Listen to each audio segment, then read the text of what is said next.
Today we have the one and only Mr. James Leichter in the studio to chat about ChatGPT and how you can utilize it in your HVAC business. Take it away, James. Appreciate everybody spending some time with us today. It's going to be a fun subject.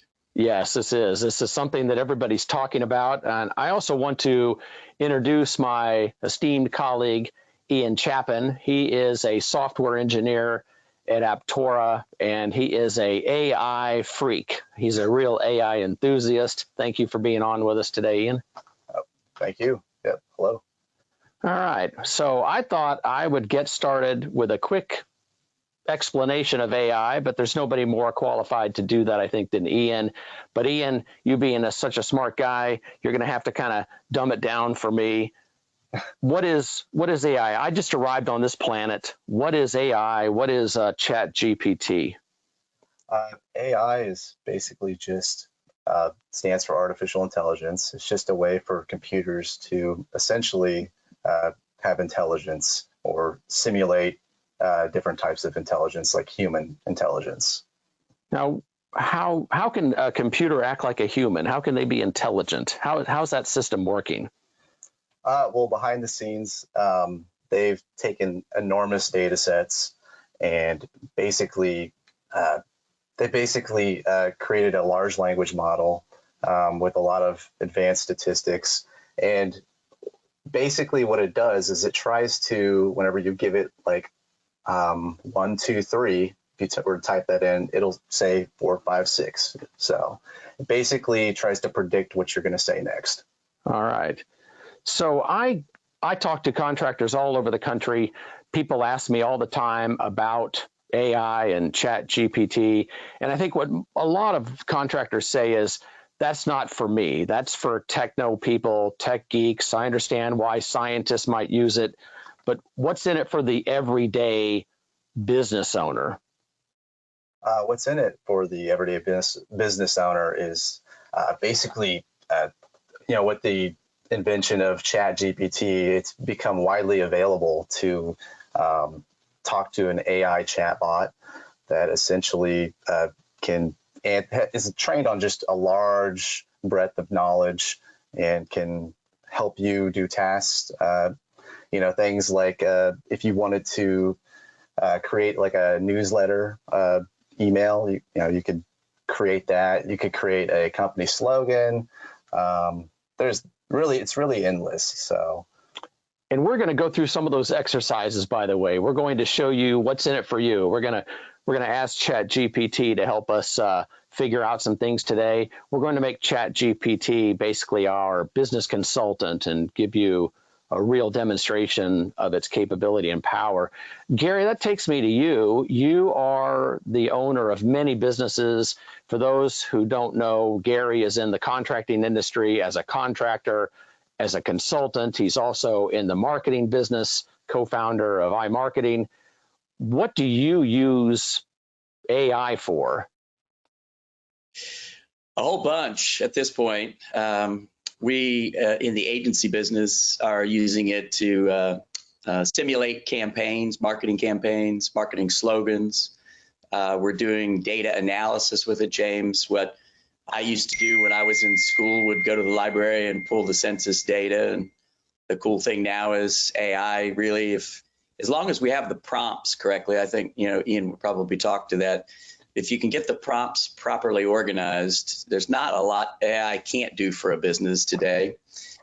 So, in the contracting side, we're using it to generate email drip campaigns, the text, the content.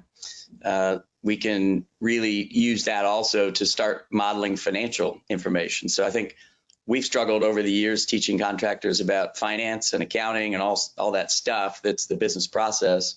And AI has that pretty much all in there as long as you sort of know what to ask it.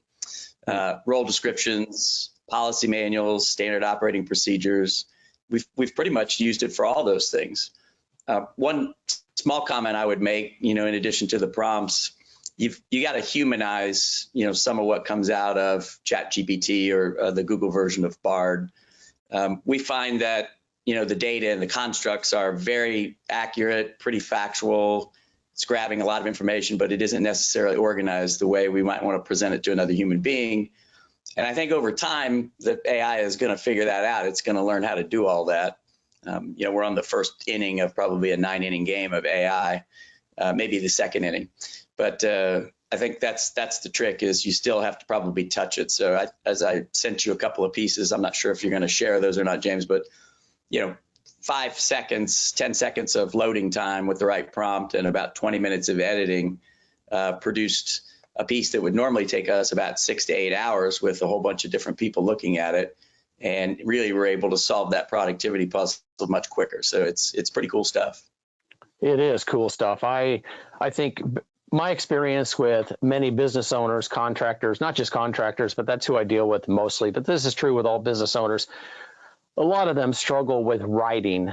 They aren't particularly good at writing. They're not comfortable writing sales copy and standard operating procedures and writing letters and writing responses to complaints and things like that. And ChatGPT can really help them with writing and data analysis and all kinds of things. I think we'll see some great examples of that today. And everybody, get your questions ready, because we want there to be a very robust Q&A at the end of this presentation. I think what we'll start with, Gary, I think we're going to give a practical example of how a contracting business owner could use ChatGPT as a business consultant. If they were to hire you, Gary, you would, of course, charge a lot of money. You'd be worth it, but not everybody's ready for that. And not everybody's ready for an ongoing relationship. So I like to tell business owners, use ChatGPT as your marketing consultant, your sales consultant, and so forth. I thought what we do first, Ian, is we would talk about the importance of loading ChatGPT with information about your company first, so that it knows something about you. And I think the way to think about it is, if you were talking to a human consultant and you asked it a question like, what would be a good slogan or a tagline for my business? They would say, well, hold on a minute. Tell me about your business. What is the company name? Who founded your company, et cetera? They would get background information before they could give you an answer. ChatGPT works the same way. ChatGPT, by the way, is a proprietary name of a product. You can find it on the web. We'll show you that here in a minute. And let me go ahead and get that set up. So we will share our screen so that we can see ChatGPT. I keep saying TP, don't I? Yeah. It's ChatGPT. Yes. Sorry about that. ChatGPT. Okay, get my letters mixed up. This is what you'll see when you create your account. And by the way, I'll give you a web address where you can get complete instructions on how to set up this account. I wrote a blog article on my website, mrhvac.com, and you can see information about how to create the account and the difference between the accounts and so forth. But here we are in ChatGPT, and we're going to select version 4 at the top of the screen. That is the latest version. It's a little bit more powerful than 3.5. It's a little bit slower, but gives better results. Mm-hmm. And let's say that we own a business, we own a heating and air conditioning business, and we want help coming up with a tagline. So we wrote, so you don't have to watch us do it, we wrote some background on a fictitious company. This company is called Pro American Services. I'm supposedly the president of this company. My dad founded it. None of this is true, by the way. My dad founded the company. He was a veteran. As you'll see, we told ChatGPT all about the company, our background, what we do, who we serve, etc. It's really important to start out with all of that information in order for it to give you better results. Now, at the end of all that background information, we posed a question, and that is, please give me 5 ideas for a company slogan that we can use in our marketing. Now, that would be something that you would normally research yourself on the internet. You might have to pay an expert for help, but here we're going to get it for free or close to free. Now, by the way, the version 4 product is a paid version. ChatGPT is 3.5 is free. So let's fire away. Let's hit that button and see what it tells us. Okay. Now, you'll notice it's pretty quick. It reads that information very fast and begins to answer your question usually very, very quickly. One thing that I will tell you I've discovered with this product is rather than ask it a lot of questions about sales and marketing or anything else for that matter, you're better off asking it in pieces. Like, I have a lot of other things I need to know about running my company, but I want to ask it one thing at a time. So, Ian, why don't you share with us some of those results in case people can't see those? Okay. So we asked it to come up with 5 slogans. And so with the information we gave it, it came up with, the first one was pro-American services, patriotic efficiency, family-driven comfort. So the second one, service beyond temperature, pro-Americans commitment to comfort and community. Number 3, heating and cooling with pride, pro-American services for superior comfort. Number 4, efficiency meets expertise, pro-American promise to the Johnson County. And then the last one, pro-American services, your comfort, our commitment for every season. I like that. Those sound pretty good. Mm-hmm. Gary, what do you think about those responses? I love those responses. I think you could use any one of those and be successful with it. So, and I love what you said about parsing the information. So you could take that one that you choose here and really develop then marketing behind that. So ChatGPT can do all that as well. Yeah, awesome. I like that. Yeah, I like those answers. I think those are pretty good. Now, if we aren't happy with those answers, Ian, do we have? Yeah, so since this is set up in a chat dialogue, we can just continue the conversation and be like, you know what, I don't really like that. Let's come up with 5 more, perhaps. Does that sound good? Yeah, let's do. Can I get 5 more? And it will know, that we're talking about creating, you So just from how the conversation's going. So you can see it came up with 5 more. Would you like me to read those off, or? Yeah, go ahead and read those off. Let's see if I can get you on the screen here too. Okay. So we can see your face. So number 1, pro-American services, engineering comfort, empowering community. Number 2, redefining home comfort, efficiency, expertise, excellence. I like that one. Number 3, pro-American services, trusted tradition, modern efficiency. And number 4, innovation and integrity, pro-Americans pledge for perfect climate. And then the last one, pioneering comfort, pro-Americans services, commitment to your coziness. Yeah, I like that. I think we all need a coach. I mean, I guess I look at Tiger Woods needs a coach for golf, and we surely need a coach for us running our business, help us run our business. When I talk to my coach, Bob, about different things, he's constantly giving me directions on where I need to go, do some studying, and it's nice that it has all that stuff in the EGIA, Contractor University stuff. We've gotten a lot of really good advice. We're starting to implement some things that we weren't doing. We're unique because we only do ductless, so we have to kind of tweak the HVAC industry into our world, but we've been doing that, and with both Daryl's help and Bob's, we've been able to really rethink a few things, and we're starting to make some big progress. The experience with Next Level Coaching so far has been really good. It's been really great to be able to talk about all things business, and even the social or the difficulties that we're enduring. It's not just KPIs. It's actually, it feels like it's human coaching more than business coaching sometimes. I would say the biggest thing that I learned is about pricing, when I realized that I don't sell anything but labor. I control all my pricing through my kits, and that's where my labor is built in. And so it's made me more competitive because I'm not marking up big expensive items as much as I was, and yet I'm getting it all back from my labor. So it works really well. I'm getting paid for what we install and getting paid for what we service. The biggest thing that we've learned from the Next Level Coaching would be the implementation process. So being encouraged on a regular basis to implement the things that we talk about, and to be able to go back and either look at the numbers or to talk to you where you remind us of where we left off, and to make sure that we're actually doing the things we said we were going to do. Somebody else has already done this, and there are people who know how to do it. So go ask them and get the answers, because it's already been invented. You're not going to reinvent the wheel. You just have to tweak it to your company. And these guys have broad knowledge, and it just, they bring it in and they can make it work for you.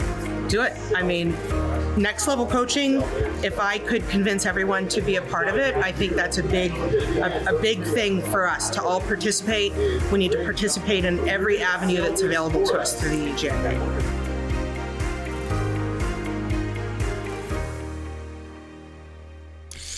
Hey, scroll up. Do me a favor, Ian. Okay. Scroll up and let's give the audience a quick look at the background that we gave ChatGPT, because I think it's really important that they understand that they are talking to it like a human being, using plain English, simple words, maybe like at a 12-year-old, 8th grade reading level type of thing. You really want to give it plenty of information, because it's going to use that information as context when it generates the answers. So you can see, I don't know how well you can see that screen, but you can see that we mentioned the company name, where the website is, our phone number, we gave our own name, etc. The more information, the better. One thing that I would remind everybody is that you want to leave all this information in the chat. We have the ability to delete this chat, but if you leave that chat up and don't delete it, then it will learn from this conversation, and subsequent questions will refer back to older answers and content. So it's like an ongoing conversation with a human being. You don't have to re-explain what you were asking. You can ask follow-up questions, which I think is one of the really neat things about this particular product, is the fact that it remembers the context of the question. Mm-hmm. So now that we have in our company some slogans that I think are pretty good, we have 10 to pick from, now we can ask it further questions. So what we did is, again, to save time so you don't have to watch us try to type, we put this in a Word document already, and Ian will copy and paste a request to create a marketing letter. Now, this marketing letter is asking ChatGPT to write a letter advertising a precision tune-up for an air conditioning system. And I will go ahead and read you what we told ChatGPT, because I think it's important. We offer a precision tune-up for air conditioning systems, I'm telling ChatGPT. Our highly trained technicians follow a 33-point technical checklist. Our goal is to get their air conditioning system as close to factory specifications as possible for efficiency and cooling capacity. The price of this tune-up is $119 and takes about 90 minutes to complete. Our precision tune-up follows sound mechanical engineering standards. Our tune-up almost always saves the homeowner more money on electricity than the price they paid for it. Our competition offers a lower quality clean and check that only takes about 30 minutes or so. Their price is always much cheaper than ours. So here I'm telling ChatGPT about the problem I have. We're really great, but we have to charge more. They charge less, but they're offering less. I need a way to explain that. I go on to say, we lose sales because our price is higher, and we don't know how to explain how good we are and how much better our tune-up is. Finally, please write me a letter that does a great job of justifying our higher price. The letter must convince the homeowner that they need this service and encourages them to call to schedule an appointment and have the service performed. I recommend that you always end with your question. You can start with a question, and that might work fine. I've had better experience ending with my question without any more information after the question. So now that I've asked it to create the marketing letter, let's go ahead and see what answer we get. Okay.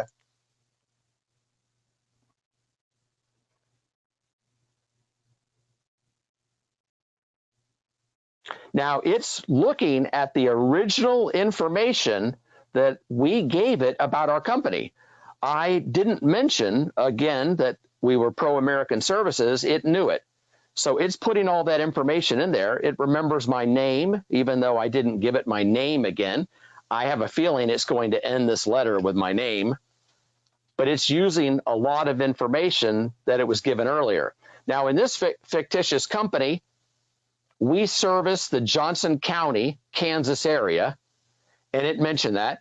It mentioned our phone number. It put my name, title, etc. Our website is in there. I see the website's in there. That's cool. Mm-hmm. So that's a pretty decent letter. Let's scroll up and just show the beginning of that letter so everybody can have a look at that.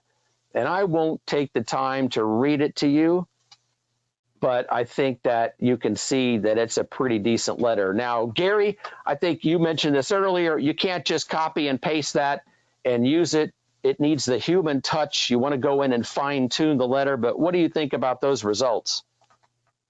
I like the results. I do think there's some best practices on the humanization side that you would probably want to do. I would want a QR code that would link to a landing page to the website.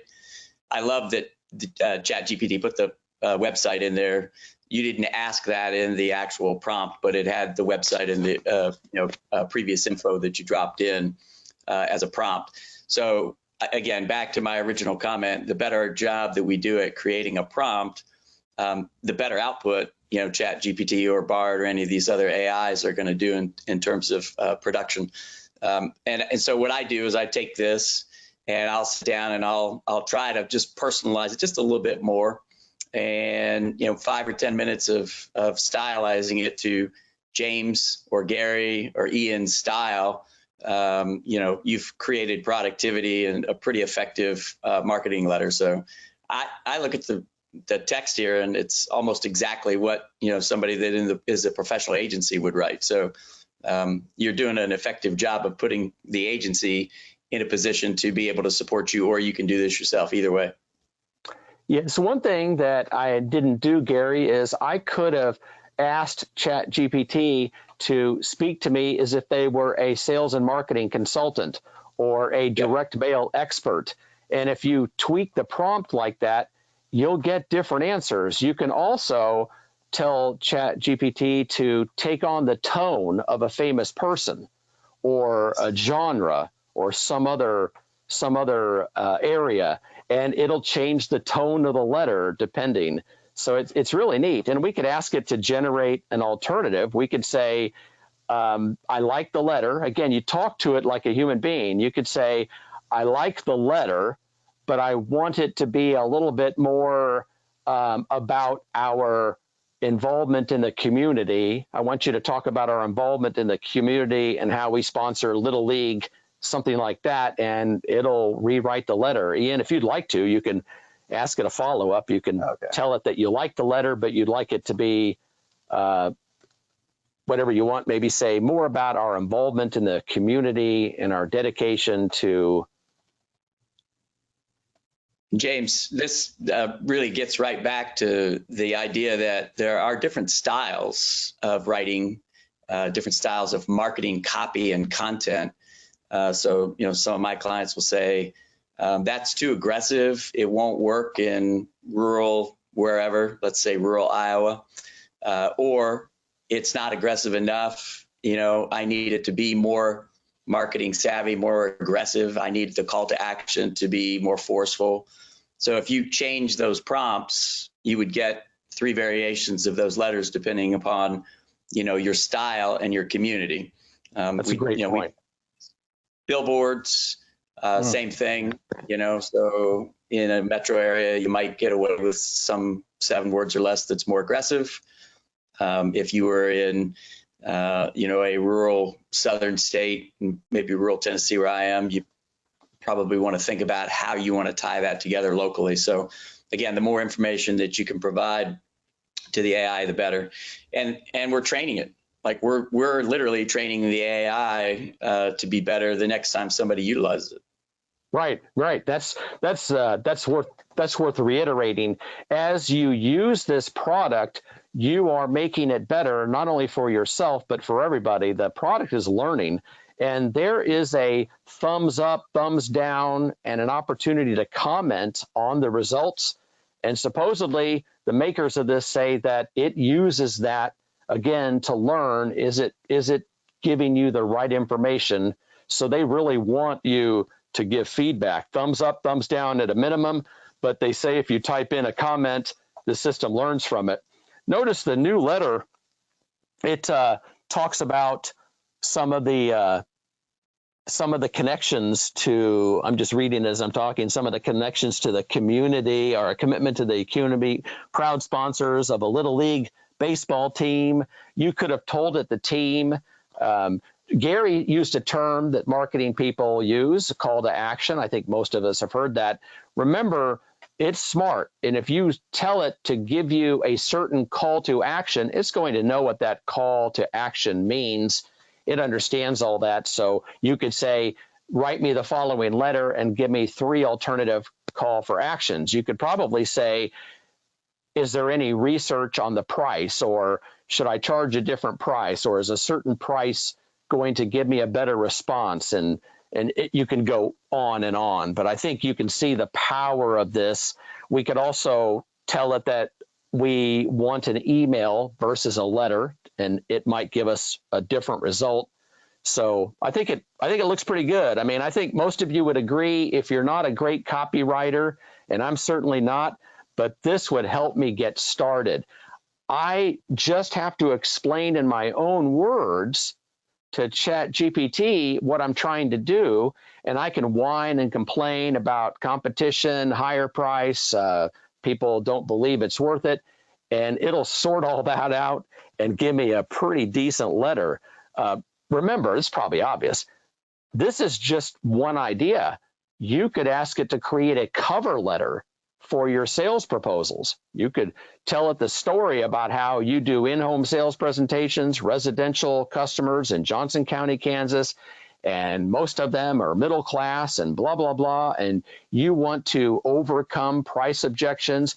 They are going to think you're too high and you're having a hard time explaining why you're a better value than the competition. Just tell it the whole story, and it'll produce a cover letter for your sales proposals. As I mentioned earlier, keep these conversations. You can create a new conversation and go in a whole different direction, like writing standard operating procedures. But if it's sales, marketing related, I would recommend that you keep the same conversation going indefinitely until you have a reason to delete it.